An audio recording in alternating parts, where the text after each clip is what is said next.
ने एक बहुत ही लोकेशन भेजना चाहिए। बुरा दौर देखा है जब शराब के कारण इस जगह की बदनामी हुई है। साथ ही साथ कई लोगों को अपने जान से हाथ धोना पड़ा है। इतनी बड़ी त्रासदी हो गई कि राज्य और देश के स्तर पे मसरक का नाम शराबबंदी से जोड़कर देखा जाने लगा।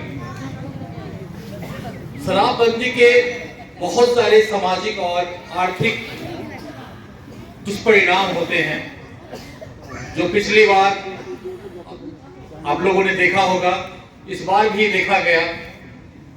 घर के जो युवक होते हैं, जो मर्द होते हैं, जो घर को आर्थिक मजबूती प्रदान करते हैं, उनकी एक छोटी सी गलती पल भर में कितने परिवार का तबाह कर देती है। उस घर में का जो वर्किंग पावर है वो खत्म हो जाता है। उस घर के बच्चे अनाथ हो जाते हैं और महिलाएं असहाय हो जाती है। तो दुष्परिणाम बहुत ही बुरे रूप में हम लोग के सामने आता है। और दूसरा है कि उसकी आर्थिक भी दुष्परिणाम है कि घर की आर्थिक स्थिति खराब होती है। तो हमें ये लगता है कि वो चीज जिससे कि कोई फायदा नहीं होना है, सिर्फ नुकसान ही नुकसान होना है, आखिर हम उस चीज को क्यों अपना इस्तेमाल में लाते हैं, उसको क्यों उसका एडिक्ट बन जाते हैं। कई चीजें देखने को मिलती है कि लोग इतने एडिक्ट हो जाते हैं कि अपने आप को कंट्रोल नहीं कर पाते और आखिरकार उनकी एक छोटी सी जो इच्छा होती है उसके कारण पूरा परिवार तबाह हो जाता है। तो मेरा ये कहना होगा आप सब लोगों से कि अपनी उस थोड़ी सी जो इच्छा है उसको दबाएं और भविष्य की ओर देखें। शराब न पीने के बहुत सारे फायदे हैं और शराब पीने के बहुत सारे दुष्परिणाम हैं।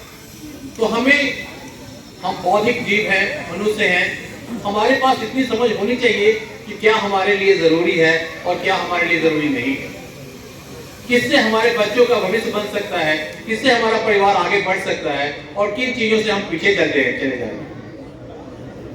आप अगल बगल में देखिए, जिनके घर में घटना हुई है उनके घर की हालत देखिए, परिस्थिति को देखिए तो आपको समझ में आएगी। आंखें खोल कर देखिए। होता क्या है कि हम लोग देख नहीं पाते, ताज्जुब लगता है कि बगल में लाश से उठती रहती है, हम लोग भाग दौड़ करते रह रहे थे और फिर भी लोग शराब पिए जा रहे हैं। सब लोगों को जानकारी थी कि जहरीली शराब इस एरिया में आ चुका है, फिर भी लोगों ने शराब पीना नहीं छोड़ा और अपना जान गंवाया। कितनी बड़ी बेवकूफी वाली बात लगती है। तो मैं ये कहना चाहूंगा कि शराबबंदी में आप लोग जो लोग पीड़ित हुए हैं उनको देखिए, उनके घरों को देखिए, उनके बच्चों को देखिए, उनकी बेवा महिलाओं को देखिए, तो आपको पता चलेगा कि उसका क्या दुष्परिणाम होता है। और कोशिश ये कीजिए कि वो चीजें अब दोबारा घटित न हो। हम जो शराब में खर्च करते हैं वो अपने बच्चों को पढ़ाने में खर्च कर सकते हैं, उसके बहुत सारे दूसरे जगह उसको खर्च किया जा सकता है जिससे आपके घर में सुख समृद्धि और शांति बढ़ेगी। आप शराब पीते हैं उससे घर में झंझट होता है, बहुत तरह की चीजें हैं जो कि आपको क्या बताना है, आप लोग सब समझते हैं।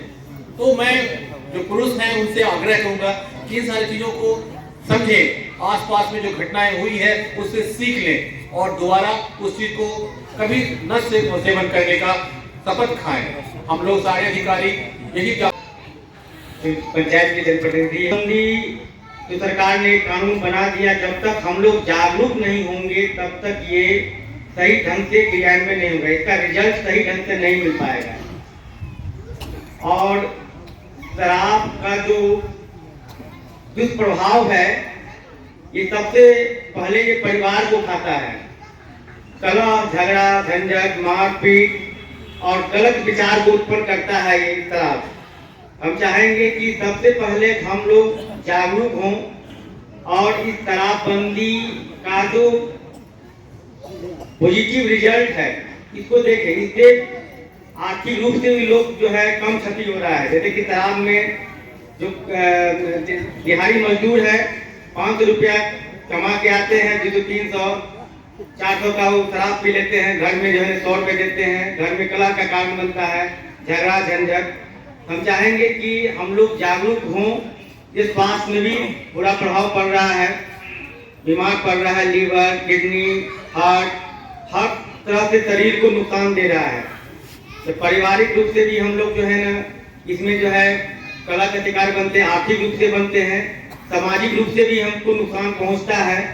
हम लोग क्यों ना इसको 100% हम लोग इसका बहिष्कार करें।